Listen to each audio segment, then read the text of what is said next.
I'm a little bit taken back by how many people don't view the Minnesota Vikings as a playoff team going into the upcoming NFL season. Because the last year, you got to remember, this team went 8-9. They were really close to sneaking into the wild card round. And I think that if they would have made it into the wild card round, they would have gave Tampa Bay a more competitive game than what the Philadelphia Eagles did. And you bring in new head coach Kevin O'Connell, who comes from that Sean McVay coaching tree, which has been pretty successful, even though we don't have, a large amount of successful head coaches from that coaching tree. Zach Taylor was just in the Super Bowl a couple of months ago. So you look at Kevin O'Connell, and there are a lot of Minnesota Vikings players on the offensive side of the football who are really excited about how this Vikings offense is going to look. Justin Jefferson was on NFL Total Access a couple of weeks ago. He was asked about the offense. He said that, listen, this offense is going to be really explosive. It's going to be a pass-first offense. It's not going to be old school running the football like how it used to be under head coach Mike Zimmer. This is now going to be an offense that's going to be predicated on spreading the football around, getting all the wide receivers involved. And then you look at the fact that you have Kirk Cousins, who is coming off the most efficient season of his career. A lot of people look at Kirk Cousins and they say, he's a okay quarterback. He's not good enough to win you a Super Bowl. I think that's false. And a lot of people have to get out of that mindset. You see, Kirk Cousins is a top 12, top 13 quarterback, which is pretty good. And I think under Kevin O'Connell, he's going to end up becoming a top 10 quarterback this season. You guys remember what the narrative was about Matthew Stafford before he got traded away from Detroit to the Rams and he went to a brilliant offensive mind in McVay. We saw how that elevated Matthew Stafford. I think the same thing could happen with Kirk Cousins under Kevin O'Connell. And you look at the division. I mean, it's not that great. Outside of the Green Bay Packers, you have the Detroit Lions, who should be better than what they were last year, but still have one of the worst rosters in the NFL from a talent standpoint. You have the Chicago Bears. A lot of Bears fans are at least hoping that they can get to 6 wins, and that's them being overly optimistic based on what they did last season in their eyes. So for the Minnesota Vikings, you don't really have that difficult of a schedule. You open the season at home against Green Bay. Then you travel on the road to Philadelphia week 2. Then you have the Detroit Lions. You go on the road to face the Saints. And then you face the Bears and the Dolphins before your bye week. And after your bye week, things start to heat up a little bit for you. You have Arizona. You play Washington on the road. Then you have another road game after that one against Buffalo. You play Dallas, New England. And then after that New England Patriots game, it's pretty much smooth sailing for the rest of the year. You pretty much only play 2 teams who should at least have a record of 500 or better. That being the Colts and the Packers for a second time during the season.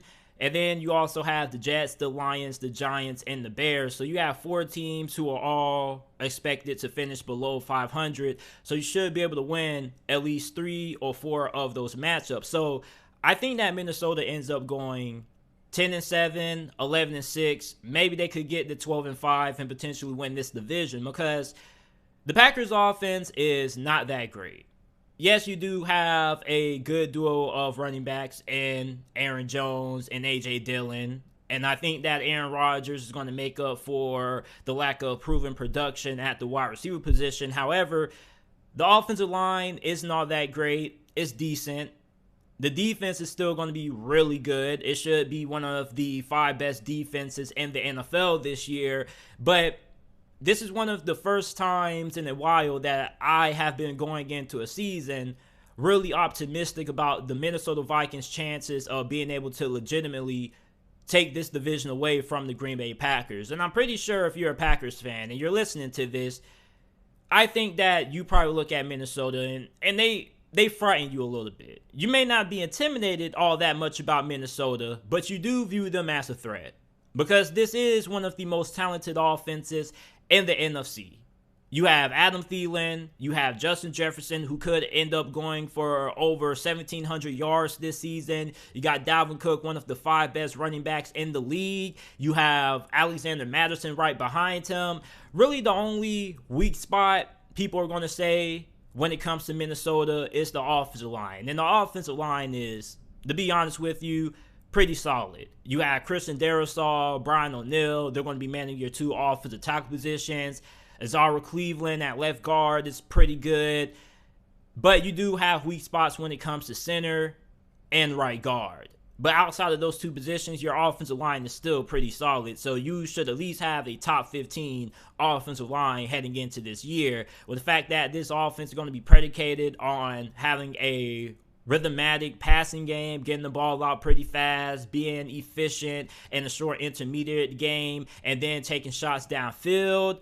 I think that Minnesota's offensive line should be good enough to be able to win this division. Because here's the thing. We look at this defense, and I think this defense is going to be okay. I don't think the Minnesota Vikings need to have a top 10 defense or even a top 15 defense to be able to win this division. Because at the end of the day, they can outscore pretty much the majority of opponents that they face this year. So even if their defense still isn't as good as what the Packers defense is, it doesn't matter. This offense is going to get theirs regardless. This is an offense that should at least be able to put at least 22 points per game on the scoreboard against you. So even if you do have a stout defense, this offense is still going to get theirs if Kevin O'Connell is as good as an offensive mind as we expect him to be. At least if you are a Vikings fan and you're myself. So on the defensive line, Harrison Phillips, Dalvin Tomlinson, they're pretty good against the run. You got Zadarius Smith, who prior to his injury last year was coming off a 12.5 and 13 sack seasons back-to-back and back-to-back Pro Bowl appearances. Danielle Hunter still is really productive. Eric Kendricks, one of the better linebackers in the league, led your team in tackles. The question is going to be the secondary, and the secondary has kind of been the biggest question mark for the Minnesota Vikings over the last couple of seasons. But you have Patrick Peterson, who returns. He probably is now starting to enter the downwards side of his career. He's probably going to end up regressing more than what we saw last year, but he should be able to give you better than average cornerback play. Cameron Dantzler has been really good for the Minnesota Vikings the last 2 seasons, and a lot of people don't really talk about it, but he was targeted a lot. I think he was one of the most targeted cornerbacks in the NFL last season, and he held his own. You got Louis Sine, who you drafted from this past year's NFL draft out of Georgia. I love him. He's a headhunter. He's somebody that if you're a wide receiver and you're coming across the middle, you're definitely going to look out for him before you catch the football because you're going to feel every single hit that he delivers if you're coming across the middle. You have Harrison Smith, who still happens to be one of the 5 best safeties in the league. So for Minnesota last year, the main reason why they didn't make it into the playoffs was simply for the fact that there were a lot of times when Mike Zimmer's defense folded when it mattered the most. You have an offensive-minded coach now. You're going to have somebody new calling the plays on the defensive end. So for Minnesota, I would be extremely shocked if they don't make it into the playoffs this year. Because Minnesota Vikings fans do happen to be one of the more overly optimistic fan bases in the NFL. Last year, they said that they were dark horse Super Bowl contenders, and we saw how that went. But I think this year, if you're a Vikings fan, I feel that your optimism is in the right place. I don't think that the Vikings are overrated. I kind of think that this team is a little underrated in a sense because Vegas has their over-under win total, I believe, at 8 at the time I'm recording this.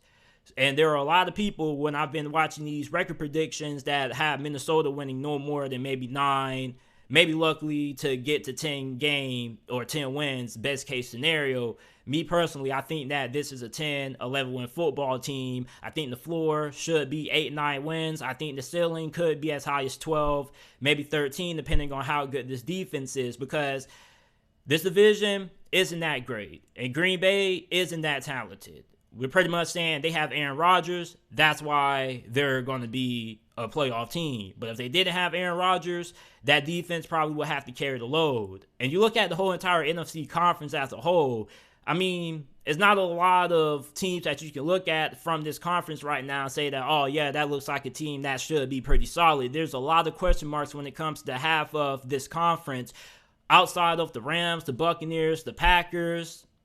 I mean, who else do you really trust in this division? So I think that this division is wide open for the taking, in my opinion, when it comes to Minnesota and the Packers. And then when it comes to this conference, I think that we could see Minnesota arguably become one of the top 3 teams in the NFC this year.